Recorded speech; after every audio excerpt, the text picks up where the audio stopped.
ఓం గం గణపతియే నమః. శ్రోతలకు నమస్కారం. మన ఛానల్కు స్వాగతం.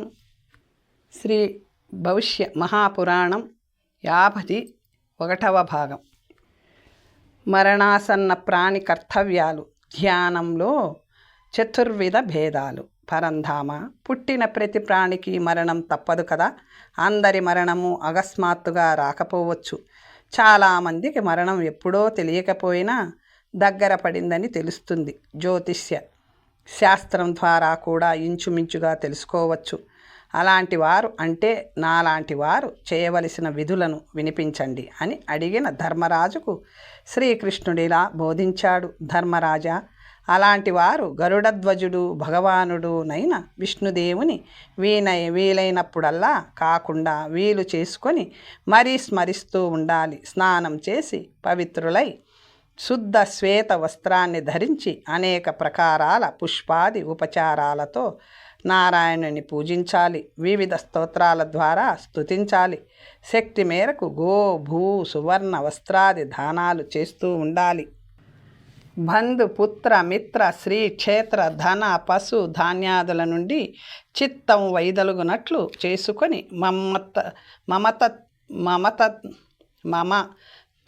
మమత్వ పరిత్యాగాన్ని ప్రారంభించి కొనసాగించాలి. మిత్రులు శత్రువులు అనే భావాన్ని విడనాడుకోవాలి. తనకు ఇతరులు చేసిన అపకారాలను తాను ఇతరులకు చేసిన ఉపకారాలను మర్చిపోయి చిత్తశాంతిని అలవర్చుకోవాలి. శుభాశుభ కర్మలను పరిత్యజించి నాకు దశ దిశల శరీరం లోపల విష్ణువే విరాజమానుడగుచున్నాడు అని పదే పదే ఈ శ్లోకాల ద్వారా స్మరణ ఆత్మ సమర్పణ చెయ్యాలి. ఈ విధంగా అన్నీ వదిలేసి సర్వేశ్వరుడు భగవానుడు నగు అచ్యుతుని మనసులో నిడుకొని నిరంతరం వాసుదేవనామ సంకీర్తనాన్ని చేస్తూ ఉండాలి. మృత్యువు మరీ సమీపానికి వచ్చినప్పుడు దక్షిణాగ్రములో కుశదర్భలు పరిచి తూర్పు లేదా ఉత్తరం వైపు తలను పెట్టుకొని శయనించి జగత్పతి భగవంతుడు నగు విష్ణువును ఇలా తలవాలి. విష్ణుం జిష్ణు ఋషికేశం కేశవం మధుసూదనం నారాయణం నరం శౌరిం వాసుదేవం జనార్దనం వారాహం యజ్ఞపురుషం పుండరీకాక్షం అచ్యుతం వామనం శ్రీధరం కృష్ణం నృసింహపరాజితం పద్మనాభం మజం శ్రీశం దామోదరమదోక్షజం సర్వైశ్వర్యం శుద్ధమనంతం విశ్వరూపిణం చక్రిణం గదినం శాంతం శంఖినం గరుడధ్వజం కిరీటకౌస్తుభధరం ప్రణమామ్య అమవ్యయం అహమస్మి జగన్నాథమయీ వాసం కురుద్రుతం అవయోరంతరం మస్తు సమిరాకాశయోరివ అయం విష్ణురయం శౌరిరయం కృష్ణ పురో మమ నీలోత్పల శ్యామ పద్మపత్రాయ తేక్షణ ఏష పశ్యతు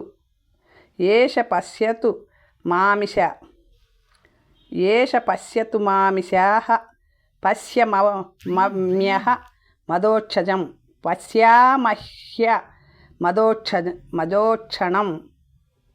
మదోక్షజం ఇతత్ జపేదేకమనాః స్మరన్ సర్వేశ్వరం హరిం. పై మంత్రములతో చివరి పాదాలకు అర్థమేమనగా, నేను నీ కమలమల సమాన శ్యామల వర్ణుడును కమల నయనుడునైన శౌరి మీ విష్ణువు లేదా శ్రీకృష్ణుడవైన నిన్ను చూస్తున్నాను. నీవు కూడా నన్ను చూడవలసింది అని అప్పుడు చివరగా ఓం నమో భగవతే వాసుదేవాయ అని జపిస్తూ ఉంటే కొంతసేపటికి ఏ వ్యక్తికైనా ప్రసన్నముఖంతో శంఖ చక్ర గదా పద్మాలను ధరించిన చేతులతో కేయూరు కటక కుండల శ్రీవత్సాదులతో పీతాంబరధారి అయి నవీన మేఘ సమాన శ్యామల వర్ణుడైన విష్ణు భగవానుని ధ్యానిస్తూ మనోనేత్రంతో దర్శిస్తూ ఉండగా ప్రాణం పోయి పాప విముక్తి జరుగుతుంది. అతని లేక ఆమె ఆత్మయే అప్పటికప్పుడు పరమాత్మలో లీనమైపోతుంది. భగవాన్ మీరు సెలవిచ్చిన ఈ విధి అంత్య సమయంలో కూడా స్వస్థ చిత్తతతో నుండే వారికే సంభవమవుతుంది. అంత్య సమయంలో రోగం లేకుండా వివేక బుద్ధితో ఉండడం సులభం కాదు. చిత్తవృత్తి మోహాగ్రస్తమై పోతుంది. అతి వృద్ధులకు, రోగులకు ఈ కుశాసన ధ్యానములు కష్టమే అవుతాయి. కాబట్టి ఓ కరుణామయ కృష్ణదేవ, ఏదైనా సులభమైన ఉపాయాన్ని ఆదేశించండి. ధర్మరాజా, ఆసన గ్రహణం శయనం సంభవం కానప్పుడు శరీరం ఎలా ఉన్నా మనసును నలువైపుల నుండి వెనుకకు తెచ్చుకొని దానిని గోవిందుని మీద లగ్నం చేసి ఆయన స్మరణాన్నే చేస్తూ ప్రాణం వదలాలి. తిష్టన్ భుజన్ స్వపన్ గచ్చాస్తత ధావన్ని తతాస్తత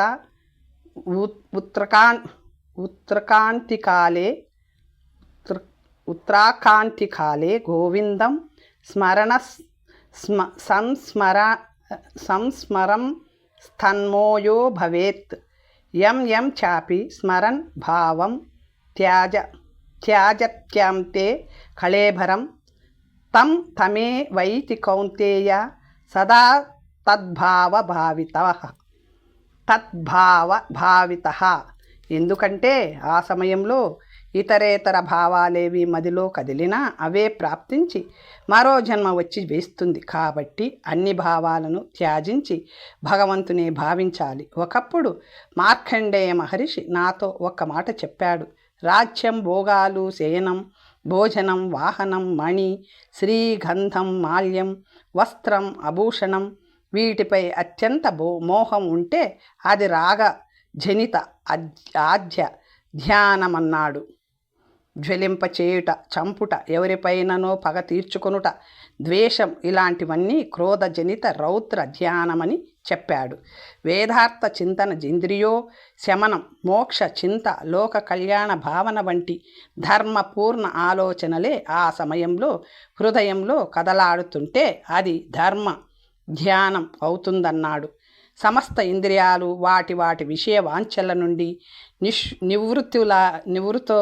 నివృత్తాలైపోయి హృదయం నుండి ఇష్టానిష్టాలు నిష్క్రమించి ఆత్మస్థిరంగా నుండి ఏకమాత్రం పరమాత్మ చింతనని చేస్తూ ఉంటే ఆ ధ్యానాన్ని శుక్ల ధ్యానం అంటారని మార్కండేయ మహర్షి బోధన.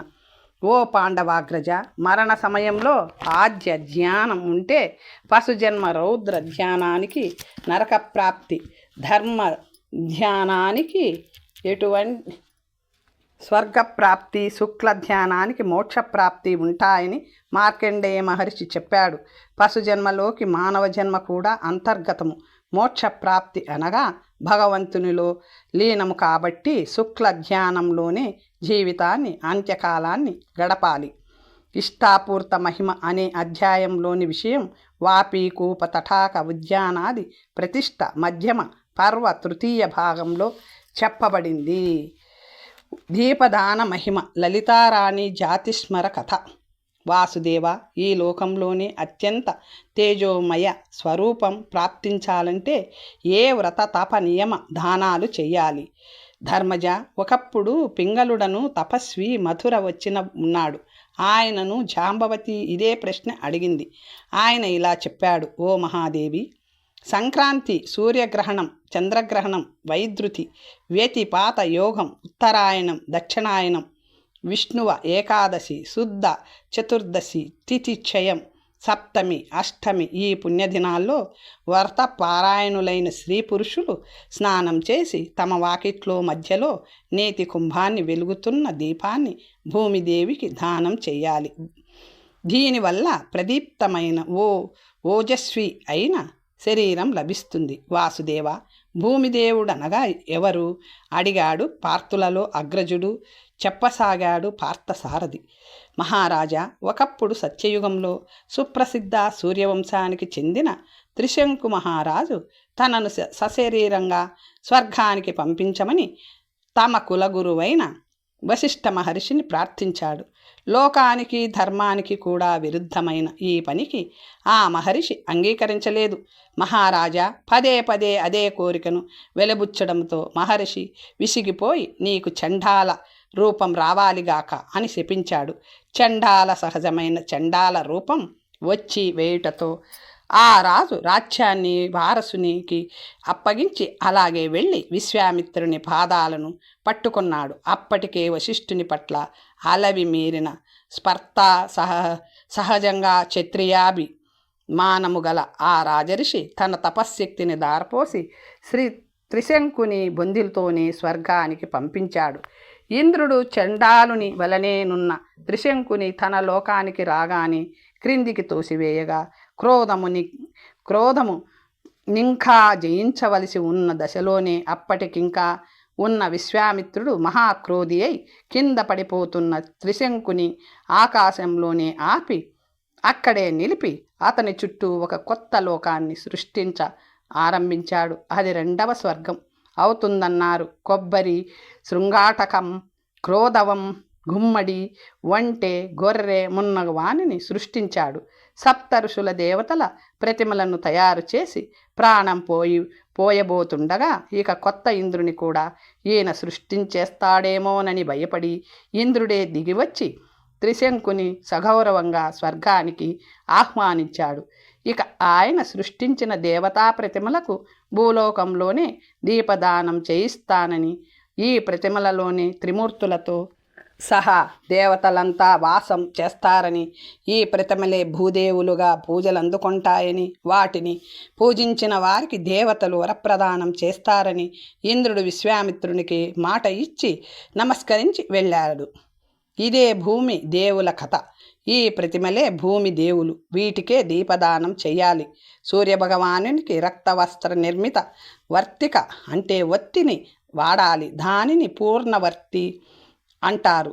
శివునికి వాడే శ్వేత వస్త్ర వర్తికను ఈశ్వరవర్తి అని, విష్ణువుకి దీపదానం చేయడానికి వాడే పచ్చ బట్ట ఒత్తిని భోగవర్తి అని, గౌరీదేవికి ఉపయోగించే కుంకుమ రంగు వస్త్ర వర్తికను సౌభాగ్యవర్తి అని, దుర్గాదేవికి వాడే లక్క రంగు వస్త్రపు వర్తికను పూర్ణవర్తిక అని వ్యవహరిస్తారు. బ్రహ్మ కోసం వాడేది పద్మవర్తి అని, నాగుల కోసం వాడేది నాగవర్తి అని, గ్రహాలకు చేసే వర్తి గ్రహవర్తి అని పిలువబడుతున్నాయి. ఈ దేవతలందరికీ దీపాలు పెట్టాలి. ముందా దేవతను పూజించి పెద్ద పాత్రలో నేతిని నింపి దీపదానం చెయ్యాలి. ఇలా చేసిన వారు సుందర తేజస్వీ రూపాలను ధరించి తేజోవంతమైన విమానం నెక్కి స్వర్గానికి వెళతారు. అక్కడ ప్రళయ పర్యంతము నివాసముంటారు. దీపం లాగానే దీపదానాన్ని చేసిన వారు కూడా ప్రకాశిస్తారు. దీపశిఖ వలనే వారి ఆత్మ కూడా పైకి పైకి వెళ్ళి ఊర్ధ్వలోకాలను చేరుకుంటుంది. దీపాన్ని నేతితోనే నూనెతోనూ పెట్టాలి. మజాది తరళ ద్రవ్యాలతో కాదు. వెలుగుతున్న దీపాన్ని ఆర్పడం కానీ చోటు మార్చడం కానీ చేయరాదు. అవి నిందనీయ కర్మలు. చెవులు పోతాయి. దీపాన్ని దొంగలించిన వారు అంధులైపోతారు. మహారాజా, దీపదాన మహత్యాన్ని తెలిపే ఆఖ్యానం ఒకటుంది. విదర్భ దేశంలో చిత్రరథుడని ఒక రాజు ఉండేవాడు. అతనికి చాలామంది కొడుకులు, ఒక కూతురు కలిగారు. ఆ కూతురి పేరు లలిత. ఆమె సంపూర్ణ శుభలక్షణ సంపన్న మరియు సుందరి. చిత్రరథుడామెను ధర్మపరాయణుడు కాశీ మహారాజునగు చారుధర్మునికిచ్చి వివాహం చేశాడు. ఆమె అక్కడ పట్టపురాణిగా సంభావింపబడింది. ఆమె ప్రతిరోజు విష్ణు మందిరంలో 1000 దీపాలను వెలిగిస్తూ ఉండేది. అంతేకాక విశేషించి కార్తీక ఆశ్వయుజ మాసాల్లో పెద్ద ఉత్సవ స్ఫూర్తితో దీపదానం చేస్తూ ఉండేది. కూడళ్లలో, వీధుల్లో, రావి చెట్టుకి, గోశాలలో, పర్వత శిఖరంపై, నదీ తీరంలో, నూతిపై దీపదానం చేస్తూ ఉండేది. ఒకరోజు ఆమెను సవతులు ఇలా అడిగారు, లలిత, నీ భక్తి దేవతల పూజల పట్ల, దేవాలయ దర్శనాదుల మీద కంటే విశేషంగా దేవతలకు దీపదానం వైపే ఎక్కువ మొగ్గు చూపుతున్నట్లు తెలుస్తుంది. దీపదానం వల్ల కలిగే ఫలమేమిటో మాకు కాస్త చెప్పవు? సకులారా, మద్రదేశంలో దేవికయ్యను పేరుగల శ్రేష్టమైన నది ఉంది. మనుషులను ఉద్ధరించడానికి పార్వతీదేవి పుడిమిపై అవతరించవలసి వచ్చినప్పుడు బ్రహ్మ ఆమెను ఆ నదీ రూపంలో అవతరితం చేశాడు. ఆ నది పరమేశ్వరునికి పరమ ప్రీతి పాత్రం. అందులో స్నానం ఒకసారి చేసినా కూడా అత్యంత అలభ్యమైన శివగణ సభ్యత్వం లభిస్తుంది. ఆ నదిలోనే మహావిష్ణువు నృసింహ రూపంలో నున్నప్పుడు స్నానం చేసేవాడు. అప్పటి నుండి ఆ ప్రాంతం నృసింహ తీర్థమని పిలువబడుతుంది. ఇక్కడ స్నానం చేస్తే సర్వపాపాలు నష్టమైపోతాయి. సకులారా, సౌవీరుడని ఒక రాజు ఉండేవాడు. రాజపురోహితుడైన మైత్రేయుని సూచనపై ఆ రాజు దేవికా నదీ తీరంలో ఒక విష్ణు మందిరాన్ని నిర్మించాడు. ఆ కోవెలలో మైత్రేయుడు ప్రతిదినము పుష్ప దీప నైవేద్య ధూపాదులతో పూజను నర్చి దీపదానాన్ని కూడా నిర్వర్తించేవాడు. ఒక కార్తీక పున్నమి నాడతడు దీపదాన కార్యక్రమ సందర్భంగా పెద్ద ఉత్సవాన్ని చేస్తూ ఉండగా జనులందరికీ నిద్ర ముంచుకొచ్చింది. నేను ఆ జన్మలో ఎలకనై పుట్టి ఆ కోవెలలోనే తిరుగుతూ ఉండేదాన్ని. ఒక ఆరిపోతున్న దీపాన్ని చూసిన నాకు నేతి వాసనతో గుమగుమలాడుతున్న వత్తిని తినాలనిపించింది. దగ్గరకు వెళ్ళి వత్తిని బయటకు లాగబోయాను. సగం లాగేసరికి పిల్లి కూత వినబడింది. ఆ వత్తిని అలాగే వదిలి పారిపోయాను. నేతిలోకి వత్తి జారిపోవడం వల్ల ఆరిపోతున్న ఆ దీపం నేను వత్తిని పైకి లాగడం వల్ల మరలా పూర్తిగా వెలిగింది. అది ఇక ఆరనే లేదు. ఆ విధంగా ఆరిపోబోతున్న దీపాన్ని అఖండం చేసిన నాకు దీపదాన ఫలం దక్కింది. కొన్నాళ్ళకి మూషికంగా మరణించిన నేను తెలియక చేసిన పుణ్యఫలం వల్ల ఇదిగో ఇలా పుట్టి ఇంత దాననైనాను. పైగా జాతి స్మరత్వం కూడా ప్రాప్తించింది. తెలియక చేసిన పాపానికి శిక్ష పడిపోతున్న మానవులు గగ్గోలు పెట్టేసి దేవుని తిడతారే గాని వాళ్ళు అనుభవిస్తున్న సుఖాలన్నీ వారికే తెలియక చేసిన పుణ్యానికి ఫలాన్ని తెగ సుఖంగా అనుభవించేస్తున్నప్పుడు తెలియక చేసిన పాపానికి శిక్షగా దుఃఖాన్ని కూడా అనుభవించాలి కదా. ఈ విధంగా నాకు దేవతలకు దీపదానం చేయడం వల్ల పుణ్యం అనుభవయోగ్యమై అవగతమై విరాజిల్లింది. కాబట్టి నేనిలా ఇన్నేసి దీపాలను వెలిగిస్తున్నాను అని చెప్పింది లలిత. పట్టపురాణి ఇలా చెప్పిన పిమ్మట ఇతర రాణులు సంపన్న స్త్రీలు దీపదానం చేయసాగారు. ఫలితంగా కొన్నేళ్ల పాటు అన్ని సంపదలను అనుభవించి దేహాంతంలో పతి సమేతంగా విష్ణులోక నివాస ప్రాప్తిని పొందారు. పాల్గొన పౌర్ణిమ మహోత్సవం. జనార్దన, పాల్గొన పౌర్ణమి నాడు వాడవాడల, గ్రామాల్లో, నగరాల్లో ఉత్సవాలు జరుగుతూ ఉంటాయి కదా. వీటినెందుకు చేస్తారు? హోరేలనబడు కట్టెలనెందుకు జ్వలింప చేస్తాడు? పిల్లలు ప్రతి ఇంటికి వెళ్ళి అనాఫ్ చెనాఫ్ అంటూ గోనెందుకు చేస్తారు? ఆడాడా అని దేనినంటారు? ఇదంతా ఏ దేవత పూజ? ధర్మజ, సత్యయుగంలో రఘునామకుడైన మహారాజు ఒక ఆయన ఉండేవాడు. ఆయన సూర్యుడు, వీరుడు, ప్రియవాది, సర్వగుణ సంపన్నుడు, మహాదాని. పృథ్వీలోని రాజులందరినీ జయించి ప్రజలందరినీ కన్నబిడ్డల్లాగా చూసుకునేవాడు. అధర్మం కానీ, దుర్భిక్షం కానీ, అకాల మృత్యువు కానీ ఆ రాజ్యంలో లేవు. కానీ ఒకరోజు నగరవాసులంతా కట్టగట్టుకొని రాజద్వారం వద్దకు వచ్చి త్రాహి త్రాహి, కాపాడండి కాపాడండి అని ఆక్రందించసాగారు. మహారాజు మెరుపు వేగంతో వచ్చి వారి ఎదట నిలబడి ఏమైంది ఏమైంది అని ఆదుర్దగా అడిగాడు. మహారాజా, ఢోండాయను రాక్షసి ప్రతిరోజు మా బస్తీకి వచ్చి పిల్లలని హింసిస్తుంది. మీ దాకా రాకుండానే దానిని తరిమేయడానికి మేమే ప్రయత్నించాం. కానీ మంత్రతంత్రాలు, శస్త్రాస్త్రాలు, ఓషధులు ఏవీ దానిపై పనిచేయడం లేదు. ఇక మాకు మీరే దిక్కు అని అంగలారుస్తున్న ప్రజలకు అభయమిచ్చి ఆ రాజు వశిష్ఠుని ఆ రక్కసి గూర్చి అడిగాడు. మహారాజా, మాలియను దైత్యుని కూతురు ఆ డోండా. ఆమె చాలా కాలం ఉగ్ర తపస్సు చేసి పరమశివుని మెప్పించింది. ఆయన ప్రసన్నుడై ప్రత్యక్షమై వరం కోరుకోమన్నప్పుడు దేవతలు, దైత్యులు, మనుష్యాదులు వల్ల కానీ, అస్త్ర శస్త్రాదుల ద్వారా కానీ, పగలు కానీ, రాత్రి కానీ, శీతాకాలం, ఉషక్కాలం, వర్షాకాలంలో కానీ, ఇంటి బయట కానీ, లోపల కానీ తనకు మరణం లేకుండా వరం కావాలంది. శివుడు తదాస్తు అంటూనే ఒక ఉత్తమ బాలకుని వల్ల తప్ప నీకెవరి వల్ల భయం లేదు అని చెప్పాడు. అలాగే ఆడాడ మంత్రం పలుకబడిన చోట నీ ప్రతాపం చెల్లదు అని కూడా చెప్పాడు. అప్పటి నుండి ఆ రాక్షసి బాలకులను హింసిస్తుంది అని సర్వజ్ఞుడు దివ్య దృష్టి సంపన్నుడునైన వశిష్ఠ మహర్షి రఘుమహారాజుకు చెప్పాడు. ఆ రక్కసి బారి నుండి తప్పుకోనే ఉపాయాన్ని కూడా వశిష్ఠుడే ఇలా చెప్పాడు.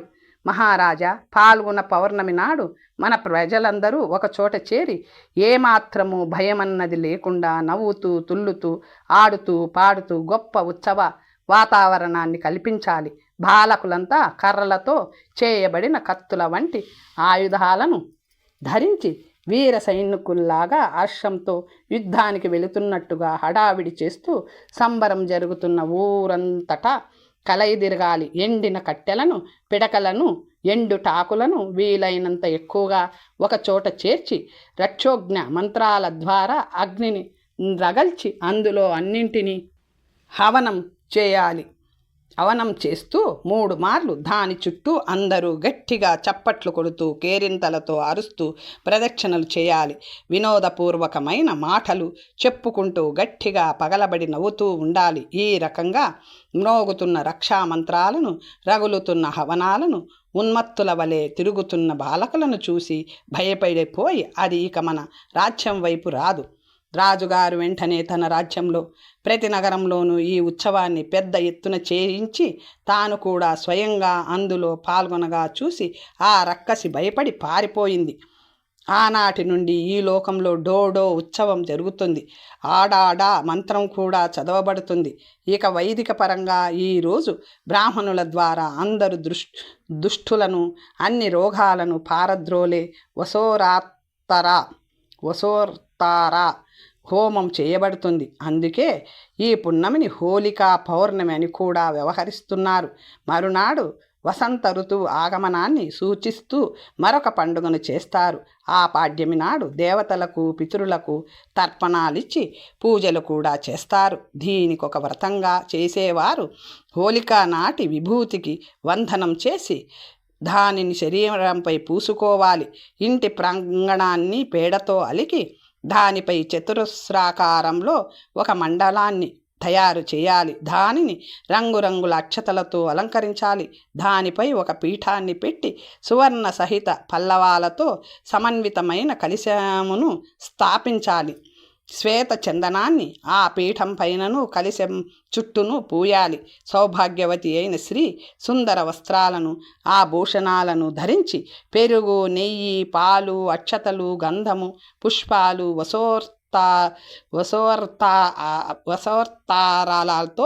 వసోర్తారాలతో శ్రీకంఠ పూజను చేయాలి. తరువాత ఆ చందనాన్ని ఆమ్రమంజరి సహితంగా నోట్లో వేసుకోవాలి. దీనివల్ల ఆయురారోగ్యాలు వృద్ధి కావడమే కాక కోరికలు తీరుతాయి. భోజన సమయంలో ముందు నిన్నటి మంటల్లో వండి దానిని ప్రాశ్న చేసి ఆ తరువాత ఇచ్ఛానుసారము భోంచేయాలి. ఈ విధంగా మొత్తం పాల్గొనోత్సవాన్ని చేసేవారికి అన్ని మనోరథాలు అనాయాసంగానే సిద్ధిస్తాయి. ఇది విజయదాయిని అయిన పరమ పవిత్ర పౌర్ణమి. ధమనకోత్సవం, డోలోత్సవం, రథయాత్రోత్సవాల వర్ణన. శ్రీకృష్ణ చంద్ర, ఈ ప్రపంచంలో సువాసనలను వెదజల్లు పూలు చాలానే ఉన్నాయి కదా, అయినా ఈ దమనక పుష్పాన్ని దేవుళ్ల మీద వేయాలంటారెందుకని అడిగాడు ధర్మజుడు. చెప్తున్నాడు చక్రధారి. పాండవాగ్రజ, ఒకప్పుడు మందరాచలంపై ఒక శ్రేష్టము అత్యంత సుగంధితము నైన వృక్షము ఉత్పన్నమైంది. ఆ దివ్య సుగంధ ప్రవాహంలో పడి దేవతాశ్రీలు స్వర్గాన్ని ఋషులు విముగ్ధులై జప తప హోమాదులను మరచి అక్కడక్కడే ఆ చెట్టు చుట్టూ తిరుగాడుసాగారు. అటుగా వచ్చిన లోకులంతా ఉన్మత్తుల వలె అన్నీ మరిచి అక్కడే ఉండి పోసాగారు.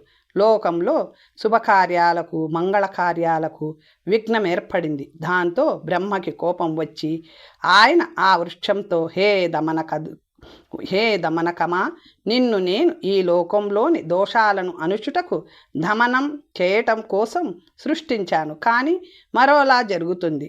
అతి సర్వత్రా వర్జయేత్ అని నీకు తెలుసు కదా, ఒక వ్యక్తికి అపకారం చేసిన వాడినే అధముడంటున్నాం.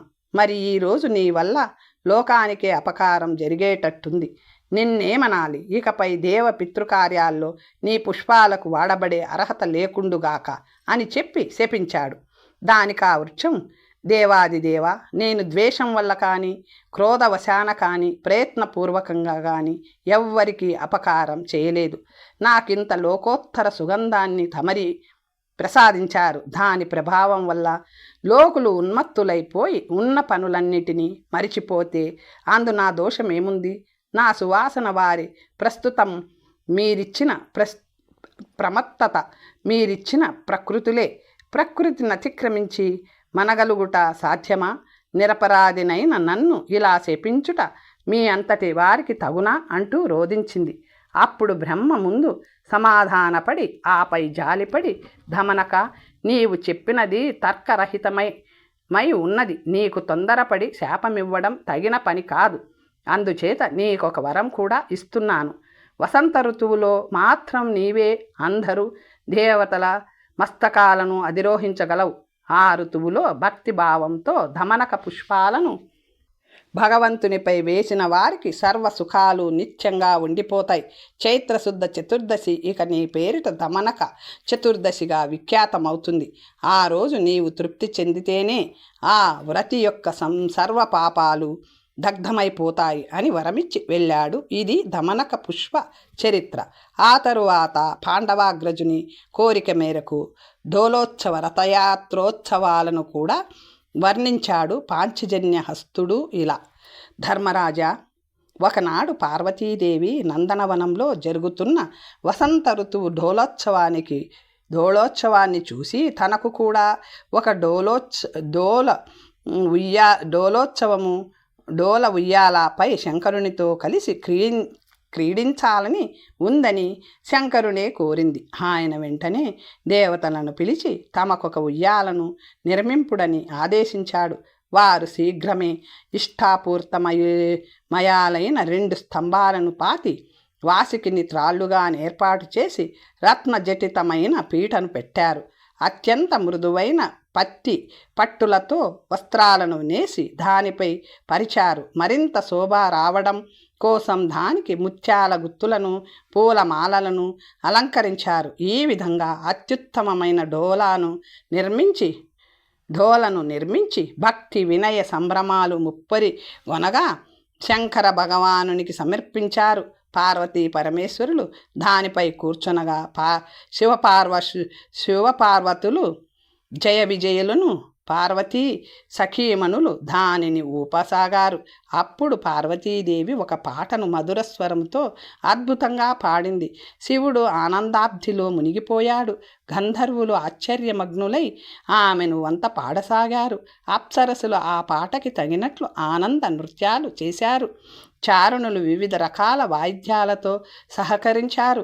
కానీ శివుడు సర్వము మరచి ప్రచండ వేగంతో ఊగుతుండడంతో ఆయన కడుపులోనే క్రమంగా కదులుతున్న లోకాలు తల్లడిల్లాయి. పర్వతాలు వణకసాగినాయి. ప్రపంచమందంతటా ప్రచండ పవనాలు రేగడంతో సముద్రాలు అల్లకొల్లోలమై పొంగజొచ్చినవి.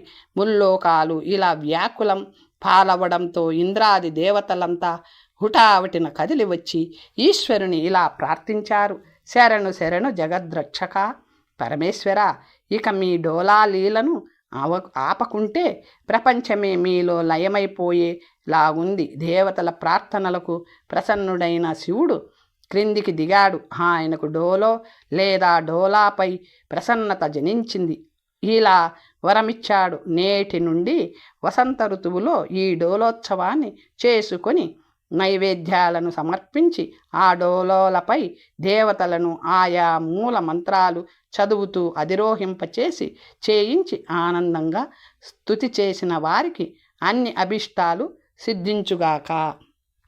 ధర్మజ, రథయాత్ర విషయానికొస్తే ఒకమారు చైత్రమాసంలో మలయపర్వతంపై శంకర భగవానులు దేవతలచే పరివేష్టించబడి ప్రశాంతంగా ప్రకాశిస్తుండగా అప్పటిదాకా మృత్యులోకంలో తిరిగి బ్రహ్మలోకానికి పోయి వెంటనే దిగివచ్చిన దేవర్షి నారద మునీంద్రుడు అక్కడ కేతించాడు. నీలకంఠ స్వామి పాదాలకు నివాళులర్పించి ఆసనాన్ని గ్రహించాడు. ఎక్కడి నుండి రాక ఇటకు అని అడిగిన మదన సంహరుడు హరునితో నారదుడిలా విన్నవించాడు. దేవదేవా, నేనిప్పుడు మృత్యులోకం అంటే భూలోకం నుండి వస్తున్నాను. అక్కడ కామదేవుని మిత్రుడైన వసంతుడు మొత్తం ప్రపంచాన్ని వశపరుచుకున్నట్లు కనిపిస్తుంది. అక్కడ మంద సుగంధ భరిత పవనాలు సుఖంగా ప్రవహిస్తున్నట్లున్నాయి. ఆమ్రమంజరి కోకిలాది వసంతానుచరులు తమ ఏలిక వసంతుడు ఆ లోకానికే గాక అన్ని లోకాలకు ఏలిక కామదేవుడు మన్మధుడేనని గ్రామాన ఘోషిస్తున్నాయి. అతని శాసనం వల్ల ప్రజలు అన్నీ మరచి ఉన్మత్తుల్లా ప్రవర్తిస్తున్నారు. చైత్రమాసం యొక్క ఈ ప్రభావాన్ని చూసి మీకు నివేదిద్దామని ఇలా వచ్చాను. వెంటనే శంకరుడు దేవగంధర్వ అప్సర మునిగణాలతో పాటు భూలోకానికి వచ్చి చూడగా అక్కడి పరిస్థితి నారదుడు చెప్పినట్లుగానే ఉంది. అందరూ ఆనంద పరవశులై అప్రయత్నంగా ఉన్నట్లే ఉన్నారు. శివునితో వచ్చిన వారు కూడా ఆనందితులై నృత్యగానాదులు ఆశ్రయించారు.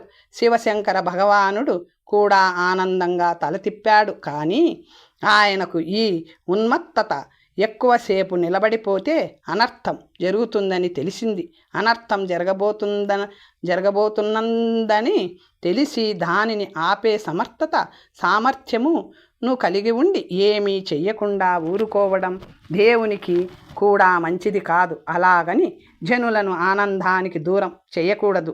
ఇలా ఆలోచించి పరమేశ్వరుడు వసంతుని పిలిచి, వసంత, నీవు చైత్రమాసంలోనే ఆ ఆనందాన్ని కలుగజేయి అని ఆదేశించాడు. తర్వాత శివుని మహిమ వల్ల దేవతలు మత్తు నుండి బయటపడసాగారు. వారితో ఇలా అన్నాడు, కేవలం సుఖభోగములు మంచివి కావు. భక్తి ప్రపత్తులు కూడా ఉంటేనే ఏ సంబరమైనా సార్థకమవుతుంది. మీరంతా ఈ చైత్రమాసంలో రథయాత్రోత్సవాలను రచించండి. వాటిలో పాల్గొనేవారు అన్ని భోగాలు అనుభవిస్తూ కూడా ఆరోగ్యవంతులై ఉండేలాగా నేను వరమిస్తాను. అప్పటి నుండి వసంత ఋతువులో తదియనాడు గౌరీదేవికి, చవితి నాడు గణపతికి, పంచమి నాడు లక్ష్మి సరస్వతులకి, షష్ఠి నాడు స్కందునికి, సప్తమి నాడు సూర్యునికి, అష్టమి చతుర్దశి నాళ్లల్లో శివునికి, నవమి నాడు చండికకు, దశమి నాడు వేదవ్యాసాది మహర్షులకు, ఏకాదశ ద్వాదశుల నాళ్ళు విష్ణువుకి, త్రయోదశి నాడు మన్మధునికి, పున్నమి నాడు అందరు దేవతలకు డోలోత్సవ ధమనోకోత్సవం రథయాత్రలు జరుగుతున్నాయి. ఇలా చేయించిన వారికి బహుకాలం స్వర్గనివాస ప్రాప్తి, మరుజన్మలో చక్రవర్తి యోగము లభిస్తాయి. మహారాజా, త్రినేత్రుడు తన 3వ కంటి మంటలో కామదేవుడైన మన్మధుని కాల్చి బూడిద చేసినప్పుడు మన్మధుడి భార్యలైన రతి, ప్రీతి గుండెల విసేలా రోధించారు. పార్వతీదేవి వారిని చూసి జాలిపడి పరమశివునితో, నాథ, మీరు మన్మధునికి ప్రాణాన్ని, రూపాన్ని ప్రసాదించి కరుణించాలి అంది. దానికి ఆయన స్పందించి, పార్వతి, అది ఇప్పట్లో సంభవం కాదు. అయినా నారీమణుల కోసం ప్రతి సంవత్సరం చైత్రశుద్ధ త్రయోదశి నాడు అతడు వారి మనస్సు నుండి పుట్టుకు వచ్చి దర్శనమియ్యగలడు. ఆ రోజు మానవులు అతనిని పూజించాలి. అతనిని ఈరోజు పూజించిన వారికి ఆ ఏడాదంతా జయప్రదంగా, సుఖప్రదంగా గడుస్తుంది అని వరమిచ్చాడు. ధర్మరాజా, ఇప్పుడు మదన పూజా విధానాన్ని ఆలకించు.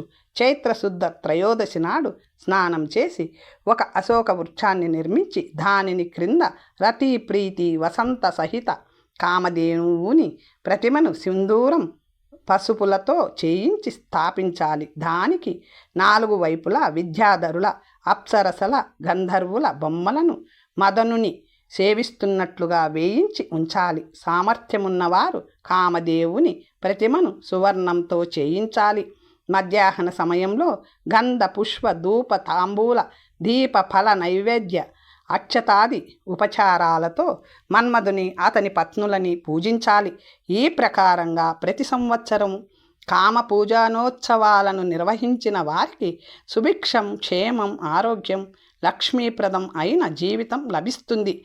బ్రహ్మాది దేవతలు, సూర్యాది గ్రహాలు, గంధర్వాది కేచరులు, అసుర నాగాది పాతాళదీసులు కూడా ఈ పూజను, ఉత్సవాన్ని చేసిన వారి పట్ల ప్రసన్నులై వారి సర్వ సమస్యలను పరిష్కరించి సౌభాగ్య రూప పుత్ర సుఖాలను ప్రాప్తింపచేస్తారు. ధర్మజ, ఈ విధంగానే జ్యేష్ఠ పాడ్యమి నుండి పౌర్ణమి దాకా భగవతీ భూతమాత ఉత్సవ పూజనాలను చెయ్యాలి. ఈ ఉత్సవాన్ని పూర్తిగా హాస్యరసానికే అంకితం చెయ్యాలి. తర్వాత కథ వచ్చే భాగంలో తెలుసుకుందాం. నమస్తే.